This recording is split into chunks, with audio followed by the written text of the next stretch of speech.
So good morning and नमस्कार and welcome back. तो आप सभी ने तो एंडमान्स का जो ब्लॉग है वो डेफिनेटली देख ही लिया होगा, लेकिन ये एपिसोड में मैं आपको बताने वाला हूँ कि अगर आप लोग चाहते हैं एंडमान का ट्रिप प्लान करना तो कैसे बजट में प्लान करें और क्या क्या आपको रखनी है सावधानियां और देने वाला हूँ। तो चलिए शुरू करते हैं। सो अब हम बात करेंगे अंडमान एंड निकोबार के बारे में। तो अंडमान जो है बे ऑफ बंगाल में साउथ ईस्ट में सिचुएटेड एक बहुत ही खूबसूरत सा आइलैंड है और ये इंडिया का दी मोस्ट ब्यूटीफुल आइलैंड है लक्षद्वीप के बाद। तो यहाँ पे सालाना बहुत ज़्यादा टूरिस्ट विजिट करते हैं और यहाँ पे आप जाने के लिए आप 12 महीने ही आपको 12 मंथ्स आप कभी विजिट कर सकते हैं। एक्सेप्शनल मानसून क्योंकि अवॉइड कीजिए, मानसून के दौरान काफ़ी ज़्यादा हैवी रेनफॉल साइक्लोन्स होते हैं। तो इस टाइम टूरिस्ट जो अंडमान जो है वो 150 किलोमीटर वायर रेंज में फैला 550 आइलैंड्स का एक ग्रुप है, जिनमें से सिर्फ 28 आइलैंड पे ही लोग रहते हैं, बाकियों पे तो फिलहाल बियाबान है। अंडमान की ट्रिप प्लान करने के लिए क्लाइमेट वेदर मैप आप यूज कीजिए। 2-3 महीने पहले से प्लान करना शुरू कीजिए। इससे आपको ये होगा कि आप मॉनिटर कर पाएंगे कि जिस समय आप विजिट करना चाहते हैं उस समय क्लाइमेट आपका कैसा है। जाने से 1 वीक पहले भी एक बार प्लीज काइंडली चेक कीजिए, क्योंकि अंडमान में कभी भी बिन बादल जो बरसात है वो हो जाती है और साइक्लोन्स तो वहाँ नॉर्मल है, जैसे बिन बुलाए बारातियों की तरह लोग। तो क्लाइमेट इसलिए एक इम्पोर्टेंट रोल प्ले करता है। अगर आप चाहते हैं वाटर स्पोर्ट्स एक्टिविटी अटेंड करने के लिए तो ये बहुत ज़रूरी है कि वेदर बहुत अच्छा रहे, क्योंकि अगर समुद्र काफ़ी रफ हो जाता है तो आपके सारे वाटर स्पोर्ट्स एक्टिविटी जो है कैंसिल हो सकते हैं, क्योंकि स्कूबा डाइविंग है, स्नॉर्कलिंग है, चाहे जो भी वाटर स्पोर्ट्स एक्टिविटी है बीच साइड जो होती हैं वो आप अटेंड नहीं कर पाएंगे अगर समुद्र काफ़ी रफ रहा तो। सो अंडमान के बारे में बात करेंगे। अंडमान निकोबार का जो कैपिटल है वो है पोर्ट ब्लेयर। पोर्ट ब्लेयर पहुंचने के लिए जो रास्ता है वो है बाय सी और वाया एयर। तो वाया एयर अगर आप जाना चाहते हैं तो आप जा सकते हैं Kolkata, Hyderabad, Visakhapatnam, Chennai and Bengaluru and Delhi as well. तो यहाँ से आपको मिल सकती है फ्लाइट, और दिल्ली वालों के लिए तो भैया है कनेक्टिंग फ्लाइट। तो आपको पहुंचना है दिल्ली से कलकत्ता और कलकत्ता से आप पहुंच सकते हैं पोर्ट ब्लेयर।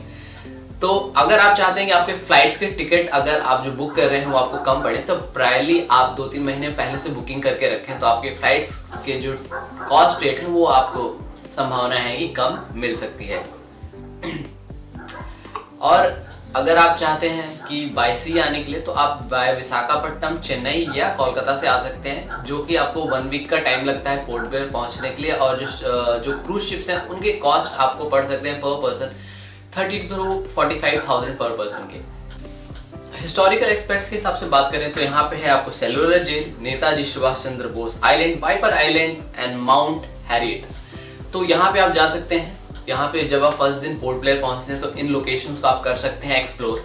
हिस्टोरिकल एस्पेक्ट्स के हिसाब से सेलुलर जेल एक बहुत ही फेमस टूरिस्ट अट्रैक्शन है, क्योंकि यहीं पे काला पानी की जो सजा है हमारे जो क्रांतिकारियों को दी जाती थी।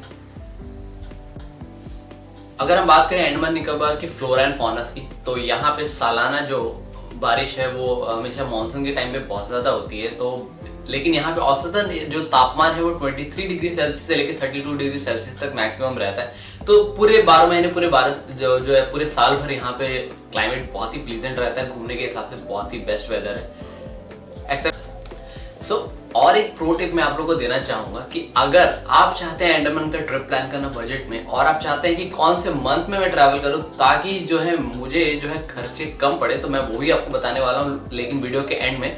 तो वीडियो को पूरा देखिएगा, वीडियो को स्किप मत कीजिएगा। सो अब हम बात करेंगे फेरी की। तो फेरी के लिए जो है अगर आप फर्स्ट टाइम अंडमान विजिट कर रहे हैं तो अंडमान का खुद एक ऑफिशियल वेबसाइट है andaman-tourism.gov.in। तो यहाँ पे आपको सारी इन्फॉर्मेशन मिल सकती है कि किस तरीके से अंडमान आप पहुँच सकते हैं, क्या क्या मोड ऑफ ट्रांसपोर्टेशन हैं, वहाँ पे कौन कौन से ट्रैवल एजेंसीज हैं जो वहाँ पे ऑपरेट करती हैं, टूर पैकेजेस क्या हैं, फेरी के क्या चार्जेस हैं, अगर गवर्नमेंट फेरी की बात करूँ या प्राइवेट फेरी की बात करूँ तो सारी इन्फॉर्मेशन दी हुई है। इनफैक्ट जो है जैसे कि आप स्क्रीन पे देख सकते हैं, तो यहाँ पे आपको आप देख सकते हैं कि यहाँ पे गवर्नमेंट फेरी और आपके प्राइवेट फेरी। सो जैसे कि आप वेबसाइट में देख सकते हैं यहाँ पे प्राइवेट फेरी के ऑलरेडी इन्फॉर्मेशन दिए हुए हैं, तो उनके वेबसाइट्स के लिंक भी दिए हैं। यहाँ पे आप जाके डायरेक्टली बुकिंग कर सकते हैं, क्योंकि गवर्नमेंट जो फेरीज हैं उनके फेयर चार्जेस डेफिनेटली कम है, लेकिन मैं यही कहूँगा कि आप प्राइवेट फेरी प्रीफर करें अगर आप चाहते हैं कि अच्छा एक एक्सपीरियंस रहे क्योंकि अंडमान एक ऐसी लोकेशन है जहां बार बार जाना हर किसी के लिए पॉसिबल नहीं हो पाता, क्योंकि पहुंचना ही काफी एक्सपेंसिव हो जाता है, चाहे आप फ्लाइट के थ्रू जाएं चाहे आप। तो फेरी की अगर हम बात करें तो फेरी में वहाँ पे दो सबसे फेमस फेरीज ऑपरेट होती हैं, एक है मैक्रूज और दूसरी है ग्रीन ओशन। तो जैसे कि हमने ऑप्ट किया था ग्रीन ओशन का एक्सपीरियंस बहुत अच्छा रहा। ओपन डेक मिलती है, म्यूजिक है, डांस है, आप देख सकते हैं, हमने काफी एंजॉय किया वहाँ पे। और सबसे अच्छा है कि ओपन डेक होने की वजह से आप जो है खूबसूरत समुद्र का नज़ारा जो देख सकते हैं, वो एक अच्छा एक्सपीरियंस रहता है ग्रीन ओशन में। लेकिन हालांकि मैक्रूज एक बहुत ही एडवांस फेरी है, तो कॉम्पैक्ट है और वो पूरी पैक रहती है, तो आप विंडो के बाहर देख सकते हैं, बट बाहर जाके देखने का जो मजा है उसमें ये थोड़ा मिसिंग लगेगा आपको। सो गाइस, हमारे पास जो फेमस जो इसलैंड है अंडमान निकोबार में, सबसे पहले आता है स्वराज द्वीप, जो अब आपको जो पहले जिसे हैवलॉक कहा जाता है, दूसरा आपका नील। तो नील का जो नाम है वो है शहीद द्वीप हो गया है, जो 2018 में हमारे प्रधानमंत्री नरेंद्र मोदी जी के द्वारा इसे चेंज करके ये नाम रख दिया गया है। तो अब जैसे कि और भी फेमस वहाँ पे बीचेस हैं, जैसे कि आपको कैंपल बे है, ग्रेट निकोबार, माया बंदर, Diglipur and Baratang island, long island. तो ये सारे बीचेस हैं, यहाँ पे आप विजिट कर सकते हैं। और एशिया का जो सबसे क्लीनेस्ट बीच जो है राधानगर बीच, वो भी आप विजिट कर सकते हैं, जो हैवलॉक में है, बहुत ही खूबसूरत है। फैमिली एंड फ्रेंड्स के साथ फोटोग्राफी एंड वीडियोग्राफी के लिए भी एक बहुत ही अच्छा डेस्टिनेशन है। सो अंडमान जो है बिल्कुल आपको मालदीव्स, थाईलैंड और मलेशिया जैसी जो फील्स देने वाली एक खूबसूरत सी आइलैंड है, क्योंकि यहाँ पे भी आपको मिलता है पर्ल ब्लू वाटर जिसे कहते हैं। यहाँ पे आप देख सकते हैं बिल्कुल खूबसूरत साफ समुद्र, नीला बिल्कुल देखने को मिलता है। आप वाटर स्पोर्ट्स एक्टिविटी कहाँ अटेंड करें, तो सबसे बेस्ट एक्सपीरियंस आपका रहने वाला है एलिफेंटा बीच। तो एलिफेंटा बीच बहुत ही अच्छा है, क्योंकि वाटर बहुत क्लीन है, बहुत ज़्यादा साफ मिलता है देखने को, और वहाँ पे फिशेस और कोरल्स भी बहुत ज़्यादा हैं। बहुत ज़्यादा लोग वहाँ पे जो tourist in water sports activity को अटेंड करते हैं। स्नॉर्कलिंग है, स्कूबा डाइविंग है, सी वॉक है, वाटर जेट्स हैं। तो ये सारे जो है वहाँ पे आप पैराग्लाइडिंग, ये जो सारी चीज़ें कर सकते हैं। तो ये सारे वाटर स्पोर्ट्स एक्टिविटी का एक्सपीरियंस जो है एलिफेंटा बीच में बहुत ही ज़्यादा अच्छा है। उसके एक पर्टिकुलर मैंने उसके लिए एक वीडियो भी बनाई है, जो आप मेरे ब्लॉग में जाके देख सकते हैं, जो हमारे Day 3 का ब्लॉग है।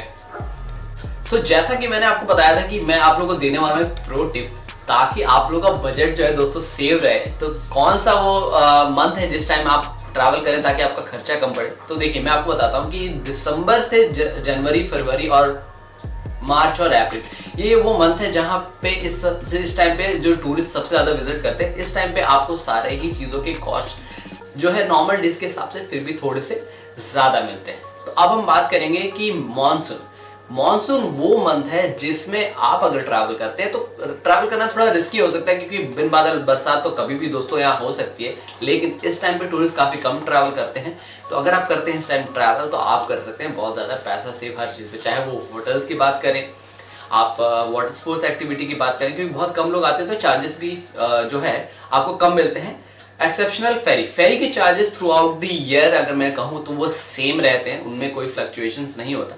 हाँ, 100 to 200 रुपीज का आपको डिफरेंस देखने को मिल सकता है, डिपेंडिंग किस टाइम पे आप बुकिंग कर रहे हैं। अगर आप कपल हैं चाहे आप सिंगल हैं, तो आप ले सकते हैं बाइक रेंट पे। बाइक रेंट के कॉस्ट जो है वो 400 to 500 के अप्रॉक्स आपको पड़ जाते हैं। तो ये एक बहुत ही इजी मोड ऑफ ट्रांसपोर्टेशन है, आप इजीली घूम सकते हैं, कहीं भी जा सकते हैं, कोई प्रॉब्लम नहीं है। बस हाँ, एक चीज़ का ध्यान रखें कि आप अगर हैवलॉक आइलैंड पे अगर आप बाइक रेंट पे लेते हैं, तो भैया अगर पेट्रोल कम है तो 6 बजे से पहले पेट्रोल ले लीजिएगा बाइक में, क्योंकि वहाँ जो पेट्रोल पंप है 7 बजे के बाद बंद हो जाता है, जो सुबह मॉर्निंग में खुलता है। तो इस चीज़ का ध्यान रखें। सो आई होप कि जो मैंने इन्फॉर्मेशन दी आप लोगों को अच्छी लगी हो। तो अगर अच्छी लगी है तो चैनल को कर दीजिएगा दोस्तों जल्दी से सब्सक्राइब, वीडियो को लाइक, और जो अंडमान के ब्लॉग जो ऑलरेडी अपलोड हो चुके हैं, अगर अभी आप लोगों ने अभी तक नहीं देखा है तो प्लीज जाके जरूर देखिएगा। अपना सपोर्ट यूं ही बनाए रखिएगा। तो मिलता हूं आपसे नेक्स्ट एपिसोड में। टिल द टाइम अपना ख्याल रखें। Good bye.